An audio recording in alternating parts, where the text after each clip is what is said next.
Nagkukusa po ngayon ang isang grupo ng transportasyon dahil malaki na ang ibinaba ng presyo ng diesel, gusto raw nilang magbawas pasahe sa mga jeep.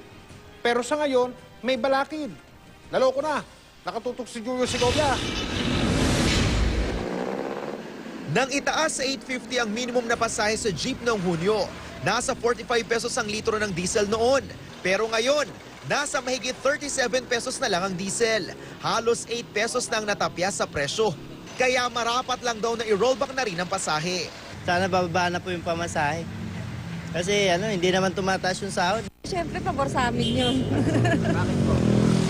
At least makakaano pa kami ng budget.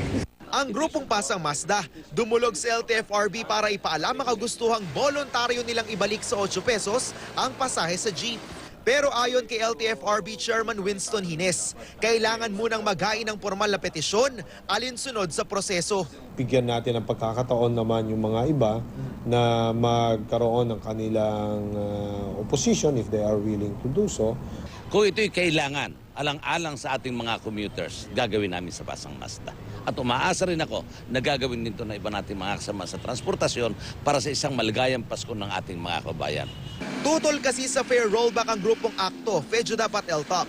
Hindi pa raw kasi nararamdaman ng mga tsuper ang dagdag kita sa 850 na pasahe dahil sa iba't ibang kadahilanan tulad ng traffic at mataas na presyo ng spare parts.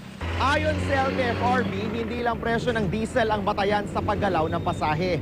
Kasama rin dito ang halaga ng spare parts, mga pangunahing bilihin at maging ang sahod ng karaniwang manggagawa. Kaya isinusulong ng LTFRB na magkaroon na ng fair methodology na magsisilbing batayan sa pagbaba o pagtaas ng pasahe.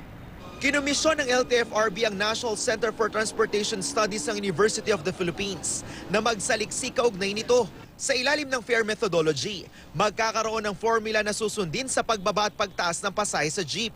Sa ganitong paraan, hindi na magbabangayan ng mga transport group pati na mga pasahero ukol sa pasahe sa tuwing bababa at tataas ang presyo ng petrolyo. Ito ay magiging tool or gamit natin every time na magkakaroon ng re-evaluation of fair setting.